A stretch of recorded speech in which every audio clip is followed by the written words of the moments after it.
Hey everyone, good morning, good afternoon, good evening, wherever you're tuning in from today. Welcome to another edition of Creators Corner here with TubeBuddy. My name is Rob Alasabas. Super excited to have you guys here with us today. We're going to be talking to our good friend Demian Ross, and we're going to talk about how you should not really worry about numbers on YouTube. I know everybody kind of focuses on all the different numbers, subscriber numbers, all those things, but wanted to bring our friend here today and really talk about how he doesn't really focus so much on numbers and really focuses on some other things. And you guys are going to really learn from him today. So I'm going to bring Demian on now. Give me 1 second here. Hey, how's it going, man? It's going well. How are you? I'm good. Whereabouts are you right now? I'm in Point, Texas, which is in the middle of nowhere, Texas. And I live in a fifth wheel. I know we'll talk about that. So I live in basically a travel trailer, and I'm currently lakeside. I'm looking outside right now, and within 100 feet of me is a lake, Tawakoni, and I'm just hanging out here, enjoying it. Yeah, it's beautiful. Awesome. Okay, well, I'd love to jump into some questions because I know you've been living on the road for I don't even know how many days, but 3 years. Really, 3 years now. 3 years. So been living on the road, living on really an RV, I guess, fifth wheel, is that what it's called? Yep, right. So yeah. We're going to talk about that. We're going to talk about what you're doing on YouTube, what you're doing with your online magazine, just everything. And so if you guys are here, let us know. Say hello in the comments, in the chat, and also keep dropping your questions in. That's what we're here for. So why don't you introduce yourself, say hello to everyone, and we'll jump into some questions.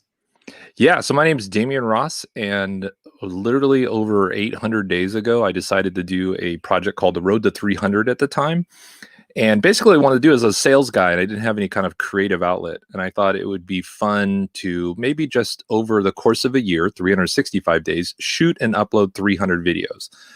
And after 300 in a row, I thought, wow, I could go to 365, just, knock it off. And then I changed it to the Road to 1000 with the idea of shooting a video and uploading a video every day for 1,000 days in a row.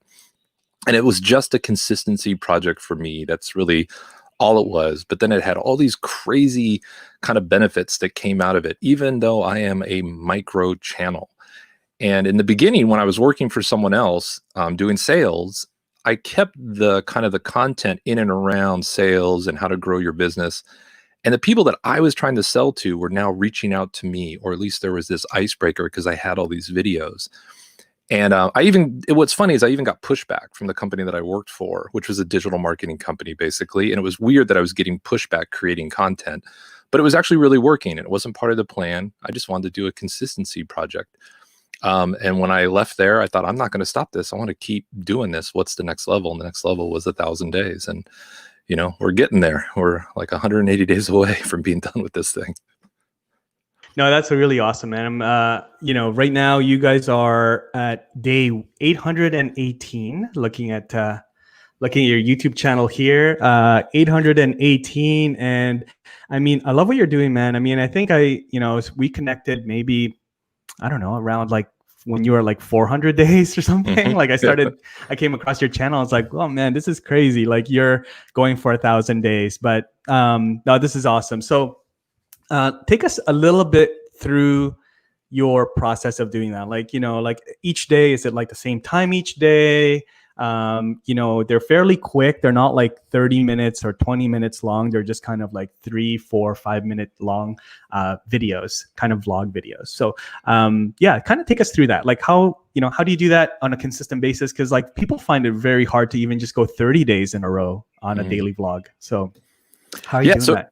Yeah, so originally it was an Instagram play. I was going to just do a minute video, like a little minute edit video. And I think about on day 4, I was like, nah, this belongs on YouTube. This shouldn't be Instagram. And so I switched it up. I still tried to keep them fairly short. I even did try to, what I would say, more of a vlog style for some of them. There's some drone footage, there's some music, but normally it's just a tripod and a talking head and kind of my thoughts of the day. There has been times where I've batched it, where I've been able to shoot 3 or 4 in a row and just, be able to give myself a break. But like today's video, I have not shot. I don't even know what I'm going to talk about today. I haven't obviously edited or uploaded it. I have tried in the past to make it be a certain time of the day, but I felt like that part of the consistency was actually hurting some of the fun and creativity in it.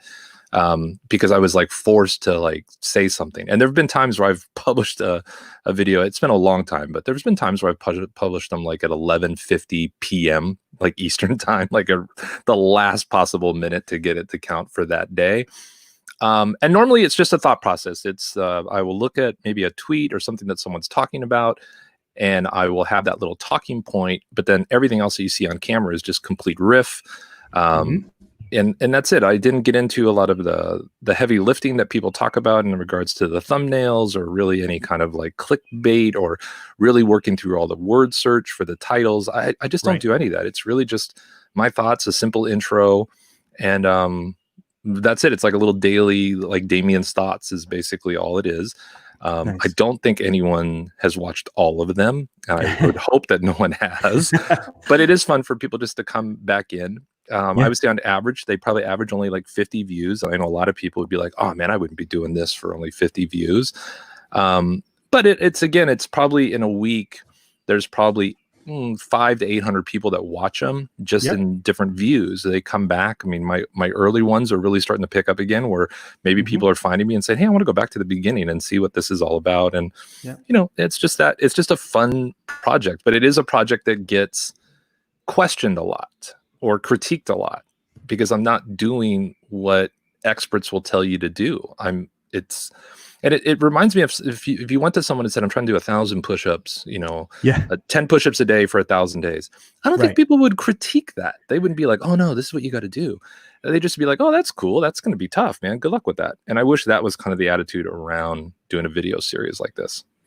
Yeah, no, I mean, it's like you said, it's just, you're putting it out there, and it's almost like sort of you're just documenting your journey, right? Which I love, man. A lot of people, I'm one of those, right? I mean, I pay attention to thumbnails. There's certain things I'm trying to do on YouTube, but I wish I was just doing it like this. You just take a frame from the video. That's your thumbnail. You put the day over it, road to 100, road to 1,000, and you're done for the day. Like, man, that's a dream, So I love that. Now, like really quickly, I'd love for you to share, what is your message on YouTube? Like, what is your message on your channel? Because it's a really powerful message.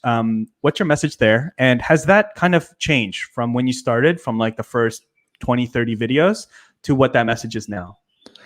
Yeah, I think originally I was going to just really talk about kind of my sales and marketing experience, because I felt like all I was really talking about in my daily was sales. I was still being kind of shy in a sense on the traveling while working, just because, again, kind of at the organization I was at, it was kind of frowned upon in a way. People, when you live full time in an RV, they think you're on vacation. And, I have friends that live in Hawaii, and I know damn well they're not on vacation, but they happen to live somewhere people go to vacation. And I get that I live in a mobile condo, but, I set up shop and I'm here for about 2 weeks. And then on a weekend I would move, and I just basically, my home moves, but it's no different than really anyone else's life. I just have a different front yard and backyard every couple of weeks. So at the beginning it was really marketing, sales. And then it got more into like, just Demian, kind of this vagabond things I'm doing. And then it really became hodgepodge. And day 800, I was like, okay, you know what? Because I'm building this other brand, Rootless Living, I'm going to start being very specific in and around the RV life as much as I can. That'll be kind of the niche of the next 200 days. And there are some different levels that I'll be adding to this series as I get closer to 1,000, to kind of get me ready for what I'd like to do after the road to 1,000 is done. But it really is a hodgepodge. I mean, I probably should have done a better job even with playlists, where it's like, I just want to hear your marketing stuff. I just want to hear your personal stories, or I just want to hear where you are RVing, so people could even dial into those. And, I mean, that would have been a lot smarter. Again, I had no plan. Day one was day one, like straight up. Like I was like, you know what I think I should do? I should try to record 300 videos in a year and just have a creative outlet, and sat down with my iPhone at the little dinette here in the RV. And that was day one. No plans, no thought process, nothing. I love that. I love that. Yeah. No, man, it's great. I'm just going to play one of your videos here just while we talk. But yeah, guys, I mean, this is, first of all, you guys got to go check out this channel. I want to say hello to some of the people that are tuning in live with us. We got Jason here from LinkedIn. We got George here. George, how's it going, man? Good to see you. George says he's watched every one of them. since day one. Good to see you, George. Samson's here as well. Mr. Pinoy Dubai is here as well. Awesome. Good to see you guys. Guys, if you guys have any questions, let us know in the chat. We're going to be talking. I want to, Damian, I want to pick your brain about numbers. That's what really some of the people are coming here for. We are always paying attention to numbers, as YouTube creators and content creators, for like subscribers, likes, comments, all those things.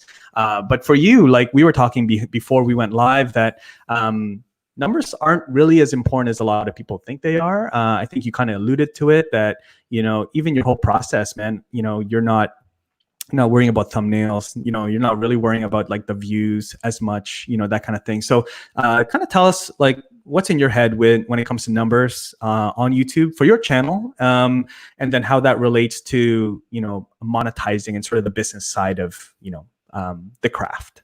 Yeah. If this video keeps playing, keep an eye out. There's a point where I clap and all of a sudden my beard's trimmed. I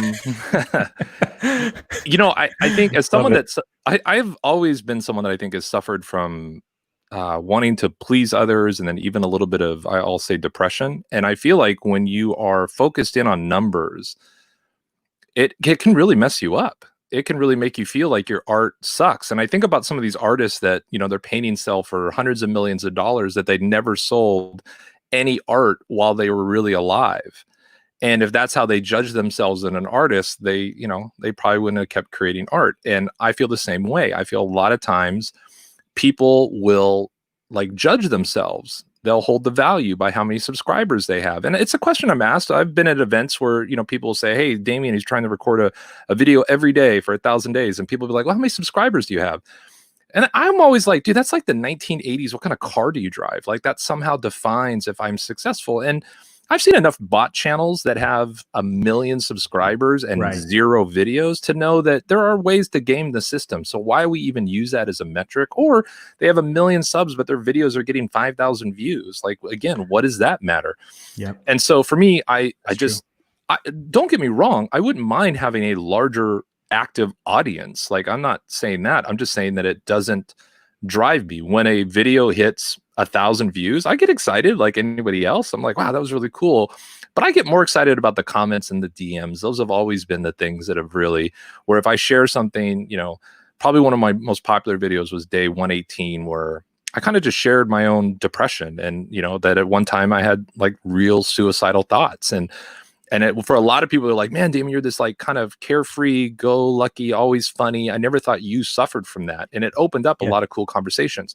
But what I will say is I could almost see that becoming addicting, because the response was so overwhelming. It's like, okay, every day I need to talk about depression or suicide, because that's what gets the views. That's what gets the conversation. And that's not my everyday life. It's part of my history. I will talk about it from time to time, but it's not an everyday feature. And I feel like we get caught in that too, where it's like, we have a channel, we're talking about something, one day this is a hit, now we make that our channel, but that's not our everyday life. And it becomes really hard to sustain that. Being Damian every day, that's easy. That's who I am. What you see on video is, and I know you've probably noticed that, where you see people on video, you meet them in real life and you're like, wait, who's this? This is different than the person I've met in video. And it's not that you can't be a little louder and exciting. It's almost like it's a different person. And so I've just kept it kind of as real as I can. I'm not saying it hasn't been a struggle. There's been days where I've been like, damn, I got to shoot a freaking video. But, it's kind of like working out. Nobody really wants to work out. But when you're done with the workout, you're like, oh, I'm so glad I did it. And it just feels good to have this done.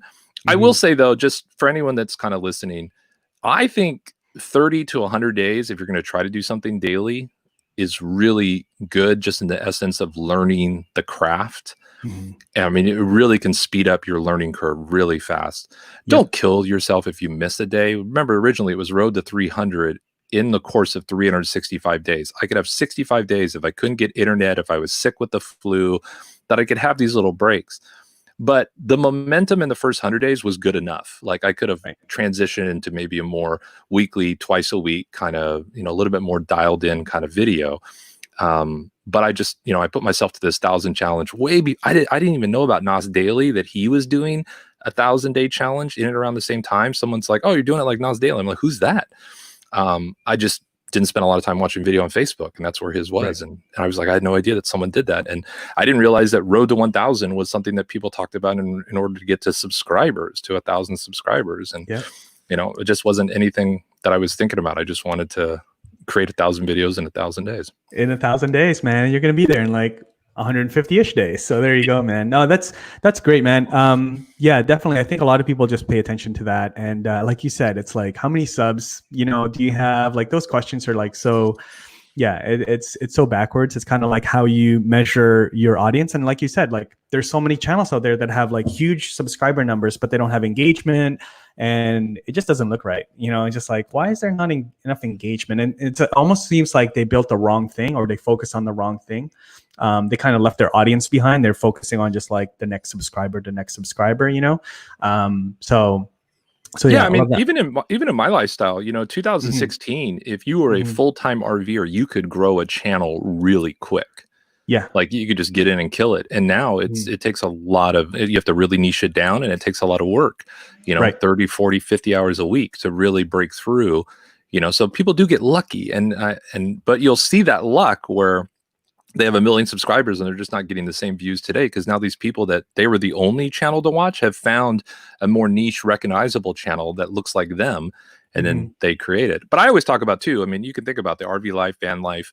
It's like, hey, I'm going to buy an RV, I'm going to buy a van, I'm going to buy a camera, and I'm going to go out and create a channel because everybody loves that. That's not how it works anymore. There are certain things that you could do that early in the days.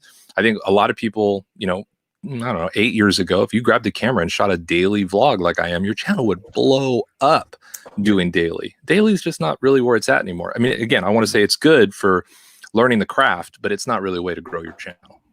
Yeah, no, for sure. I mean, there's still, yeah, exactly. It's a little harder now, I find, to do a daily vlog and to grow it from scratch, but for the people that are doing it out there, it's great. We've got a comment here from Traveling Well for Less from YouTube, doing great. We're converting a Sprinter van, so we'll have to check out Damian's channel. Yeah, definitely. Go check out his channel. That's great.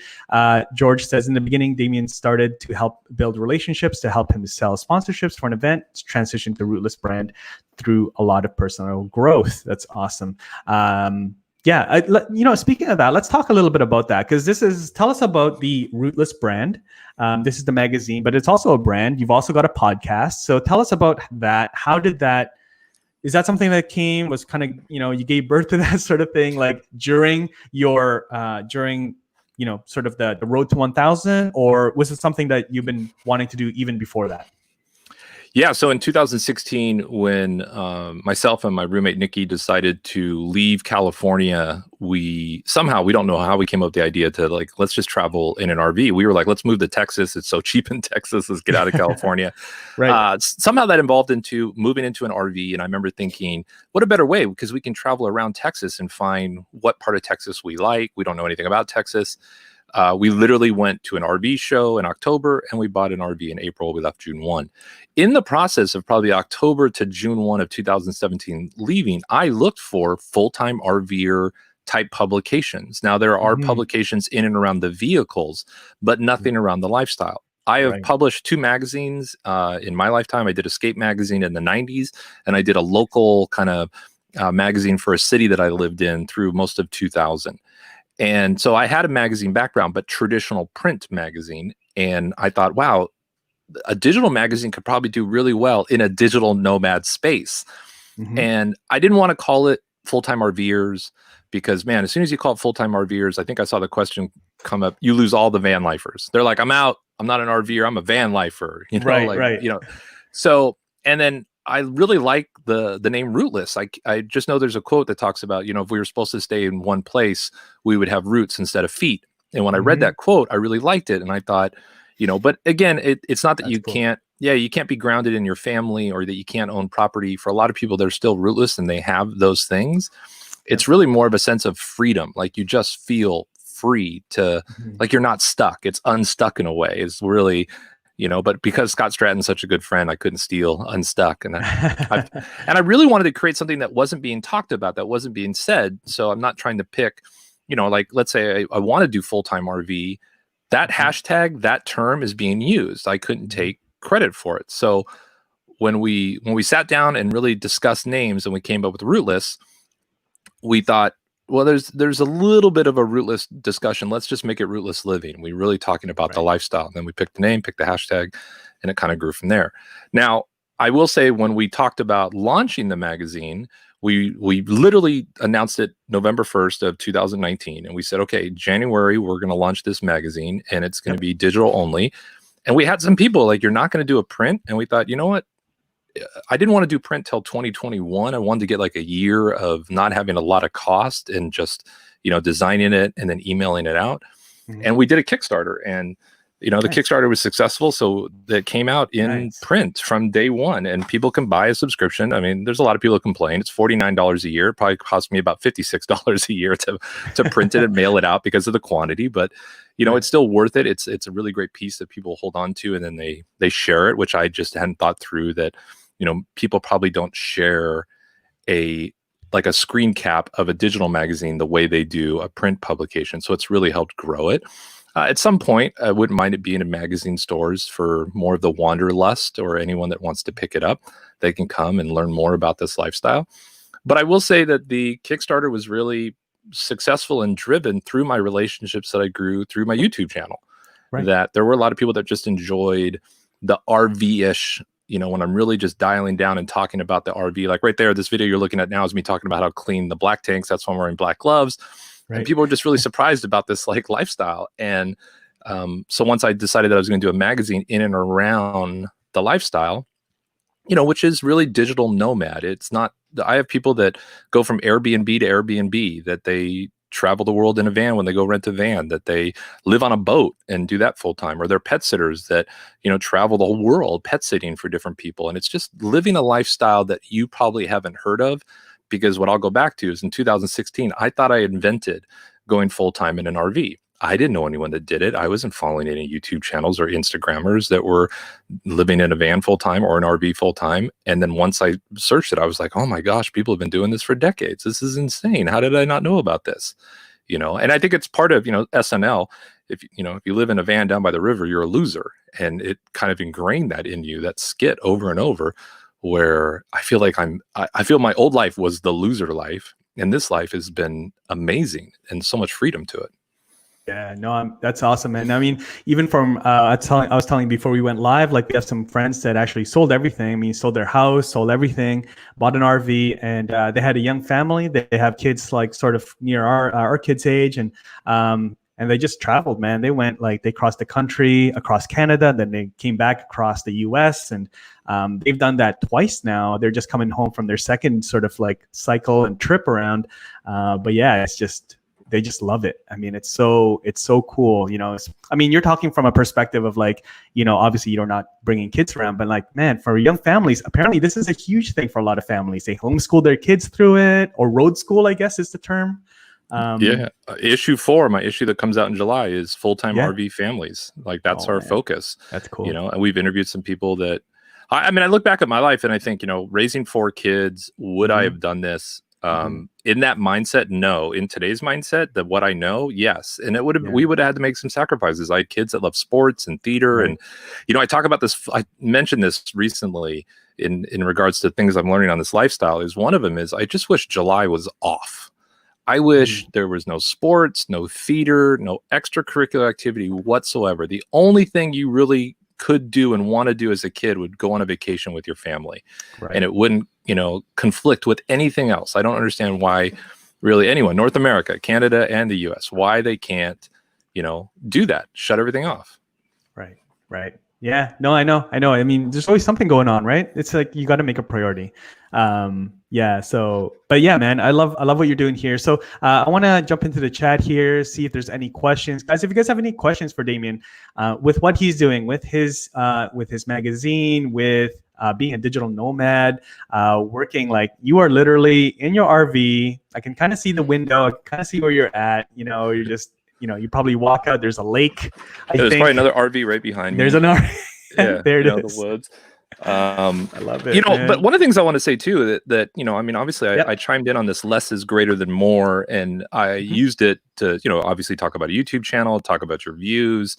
But it's actually a lifestyle thing. Like I wish I would have spent some of my time in my 20s living in 400 square feet, because I spent the majority of my adult life judging, no different than numbers on YouTube was the size of my home, Right. or the Right. cars I drove. And it's not I'm not getting into like any kind of weird hippy dippy thing about it. But for me, there was so much crap that I just didn't need. Like, I will be honest, if anyone's listening and think about this lifestyle, you will quickly learn how much time you waste commuting, how much time you waste doing things that you really don't want to do, all the little events and parties and things that you just don't know how to say no to. Trust me, you're not going to get invited when you're 1,000 miles away. And the cleaning and yard work, like, it's amazing how much time I spent cleaning 1,500 to, I think at one time I had like 2,800 square foot home. So all the time that spent cleaning that all the time, and areas I never, and now, I can clean this rig in 30 minutes if I have to and hit the road. It's such a better lifestyle. I just wish I would have learned some of these lessons in my 20s. It really would have helped me as a young adult, and even, in my 40s. I love that. It's like the next level from like, when everyone talks about like, just have a wardrobe, just all black shirts or whatever. You're like, just get rid of the house, get rid of the square footage, it's like, cut out all that time cleaning and all those things, man. But I love your message. This is why I wanted to bring you on. And we've got some questions here. Traveling Well for Less says subscribe to your channel and the magazine. Awesome. George is wondering, when's the next set of Rootless hats coming out? He wants a blackout one. Yeah, I did. We launched a bunch of Rootless gear in early 2019 as just kind of a way to get people talking about it. And again, I'm trying to learn my best not to carry inventory and really figure out a way to have really great quality without, it being where I'm, carrying around boxes in the RV. And there hasn't really been a solution for that. There is print on demand, but it's just not that kind of quality that I would want for a magazine. I mean, for a hat like I'm wearing right now, it's a Rootless hat, camo hat. They just can't do one-offs. And so it's definitely coming back. We'll definitely figure out a way how to bring these in. But I always feel like that was actually the cart before the horse in a way. Like they sold, we had good sales, and it's amazing because there was no one that was following Rootless. It was crazy, and so we'll bring it back at some point for sure. Cool. I'm sure you'll let us all know. That's awesome. Diana Gladney, good to see you, Diana. She's wondering, so she's on YouTube right now, YouTube Live. When was the aha moment when you knew you were going to switch from traditional living to RV/van life living?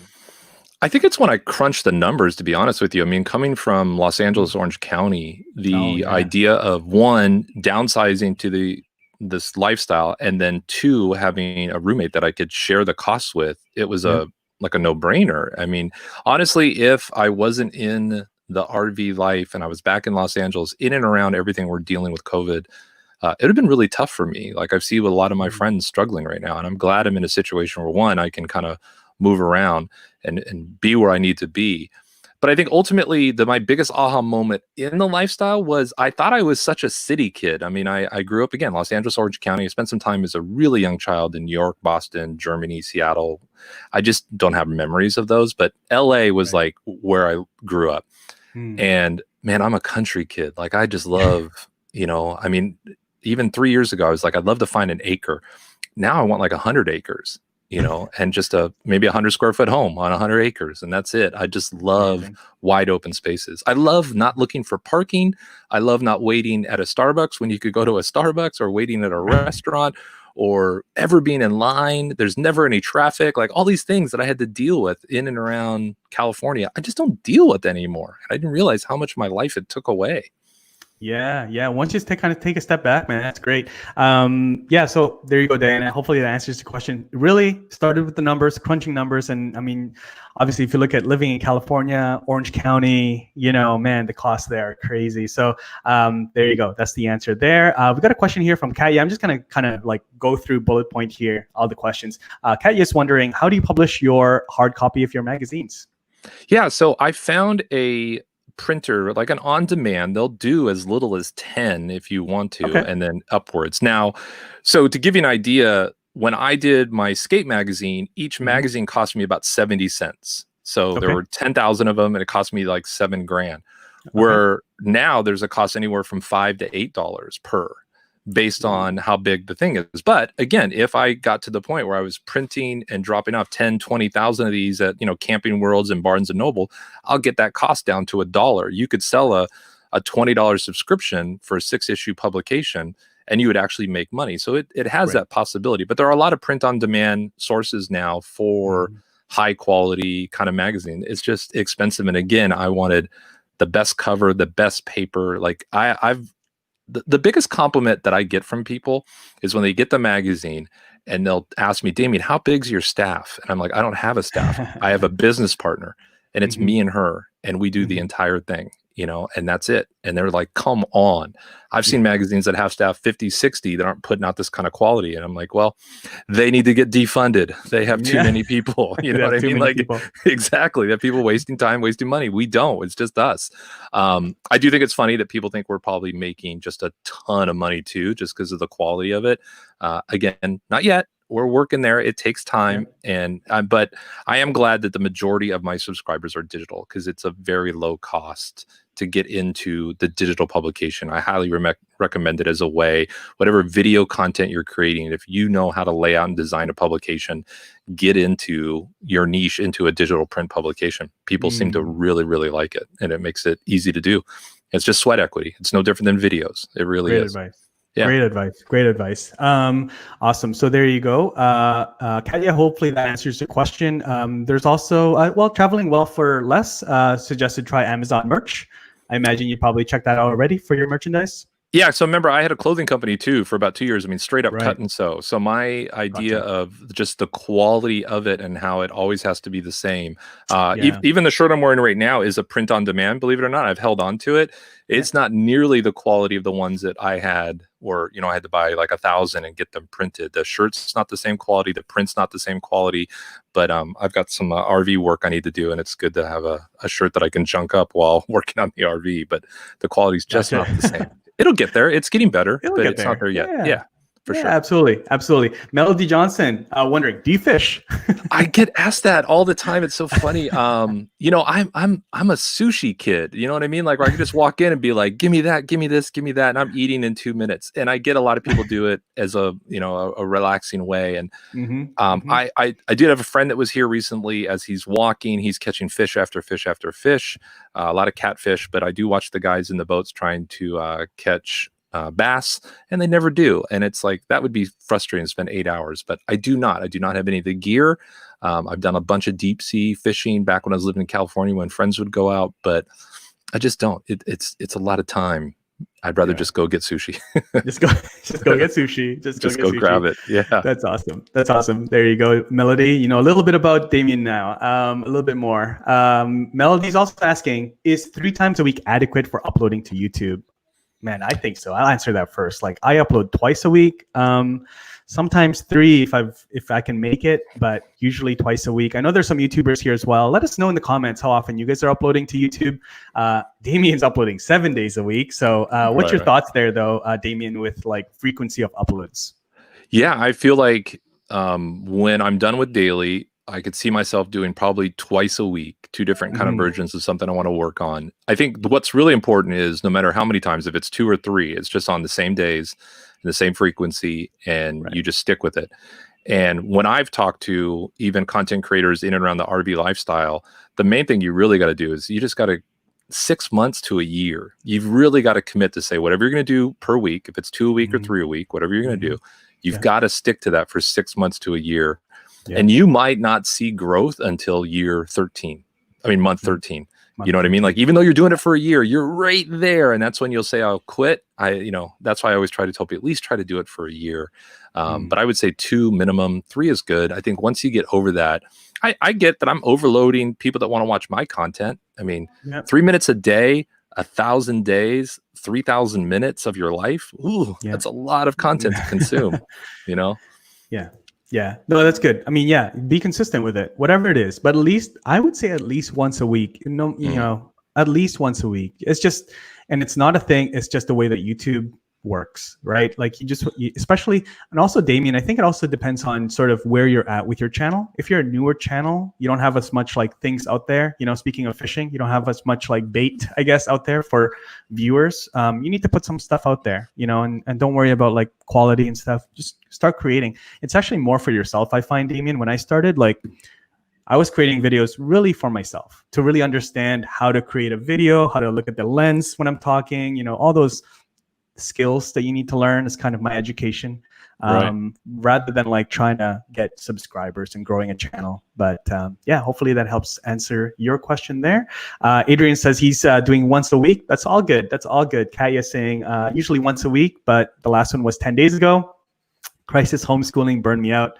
Yeah, and be forgiving to yourself about that. It's all good. Like, take that pressure off. Like, there's life that has to happen. Yeah, I would say that I got really lucky where I batched like 8 or 9 of these things, and I got really sick. And luckily, they just were still going up because I didn't know I was going to get sick. It was the weirdest thing. But I feel like that's where I think I've learned a lot, especially in the RV lifestyle. If I was ever to do a traditional RV vlog, I would probably get about 60 days behind. Right. And that way, if something came up, I wouldn't, like Katie, like you're saying, is that something came up and it's, made it difficult to publish, you would have at least a little bit of a buffer. And I feel like the buffer is really good, whether it's podcasting or video, and then especially within and around the RV life, if there's ever a concern where people know where you are, if you are 30 days behind, let's say, you're long gone by the time that video comes out. It's just the hard part is your video is 30 days behind. What's your Instagram? And it's like, are you really delaying it 30 days on Instagram? I've seen people do both, where it's like their Instagram's live, but their videos are 30 days behind. And it's like, wait, why aren't you? It's that part I think you have to figure out, Yeah, that's true. That's true. It's like, I thought you were there. Oh man, that's like from like 2 months ago. No, that's good. That's really good advice. Diana says, upload 1, occasionally 2 times per week, and a live stream. There you go. That's awesome. I like that equation, that format. Marcello, what's up? Good to see you. Melody has another question. How do you deal with lighting? Do you just use natural light? I mean, you've got all the natural light anyone can ask for being out there. What's your lighting rig? So great question. I would say I don't have a lighting rig. I tried to actually set one up here because this area is a little dark. And for whatever reason, the dimmer switch didn't work. So it was like that or nothing. I went with nothing. I recently just bought my first ever ND filter. Because there's times where I'm outside and it's, high noon and it's way too bright. But honestly, in the last month is when I've really been looking at like f-stop and aperture and ISO. Like I literally, even though I did it in manual, I just had a way I was doing it wrong. I was getting the wrong frame rate set. And so again, like I think people get caught up. They have to learn. I'm talking about day 800 or day 750 is when I said, okay, I got to really understand shutter speed and ISO and things like that. And no matter what you do, you need to have an ND filter if you're shooting out so much outdoors like I am. And I'm a mix of indoor outdoor. So it's just either lights on like this and it's a little brighter. I can control it a little bit better than I can with a laptop camera. And you can see the video right there that you're looking at. That's me at Magnolia Beach, Texas, camping on the sand for free. And the water is literally maybe 8 feet behind the back of my rig. That's so cool. And so for me, it's just, I don't really worry about the lighting and I would just get out and do it. I see these people trying to figure it all out first. Figure out why you're doing it. Most people aren't going to go back and watch your first 10 videos anyways. You can always hide them if it's really embarrassing, down the road. I mean, you can look at popular YouTube channels and you go back, they've kept all their garbage, and it's like, that's part of the fun is to go back and look and be like, because it'll be encouraging if you're a really polished YouTuber and you went back and deleted all your garbage and everyone thinks you just came out the box polished. You've really hurt a lot of people that were thinking about doing this. Keep it all. That's true. My day one's going to stay. I was shot with an iPhone sitting on a table that I'm hitting the table and moving the camera like I am right now and didn't realize that's what I'd be doing by hitting the table. Yeah. No, I love that. Yeah, that's so good. Yeah, same. Just leave it. Yeah, I like that. Like you said, it's man, the first 10 videos, man, the first 100 videos for me, man, is it's not going to be good. You're just, man, I remember there's a video where it's a tutorial video and it's like a 20-minute long video. I just rambled on. My introduction was like 4 minutes long. People started calling out like in the comments. I'll share it with you. But hey guys, like don't waste your time watching the first 4 minutes, like all this stuff, just go to 4 minutes. That's where he actually starts talking about the stuff. And I just leave it on. It's just, I learned from it. Now my intros are like a lot shorter, so it's all good. It's all good. What's crazy for me though, what I learned was my first, let's say 100 videos took a lot more editing because I didn't know what I was saying, the ands and the ums. I didn't know how to put like a real sentence together, where I feel like now, soup to nuts from pressing record to it uploaded could take me maybe 30 minutes altogether.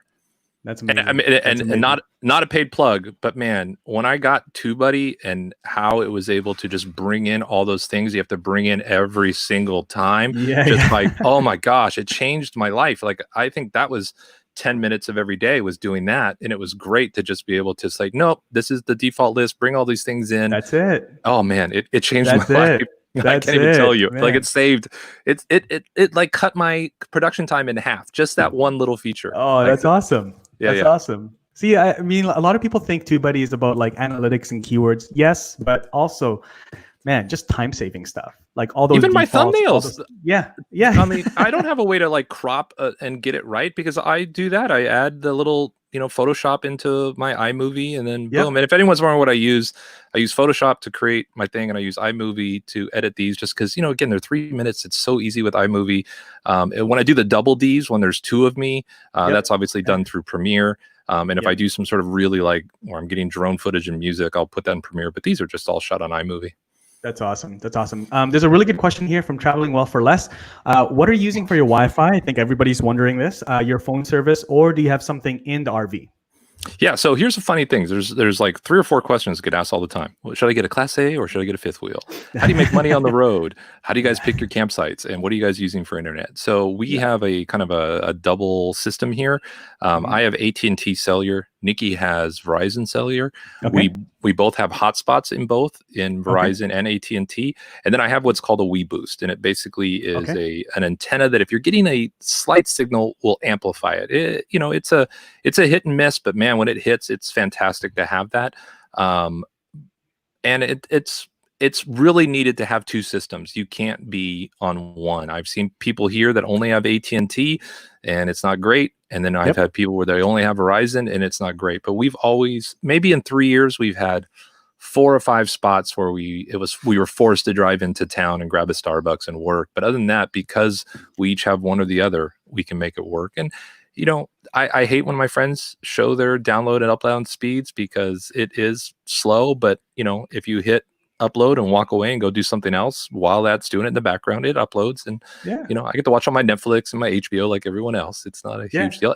And campgrounds do have some. Mhm. I've never plugged into their Wi-Fi setup or their Mhm. Ethernet, and they do have some clubhouses that'll have it, and they have where you can pay for it. But it's not the struggle people think it is if you have a couple of hotspots from different carriers. Yep. That's great, man. Yeah, data is getting cheaper and cheaper. So it's cool it's cool to hear. So there you go. So that answers, I mean, I think everyone's wondering, right? How do you do Wi-Fi? Like our friends that I was telling you guys, like they're uploading every day. They're putting up Instagram. I mean, they're teaching their kids. So obviously they're doing like YouTube and like all those things, right? So just always wondering, like, how do you do Wi-Fi there? Are you paying like an arm and a leg, like $800 a month on data, or like what is it? So yeah, I'll answer glad that to question hear too. I got really lucky. We got what's called a Mobley AT&T setup. It runs about that. $25 a month. It's unlimited, non-throttle. Nice. It's actually supposed to be stuck into your car, into your diagnostics reader. It's supposed to be unlimited while you're driving. Someone invented basically a female or male part, I don't know which way, that would power it, and you run it on USB. The technology in Cool. that device is really old. So we're getting a new kind of Wi-Fi hotspot that'll change that. And then Verizon's, will range anywhere from $150 to $250 a month.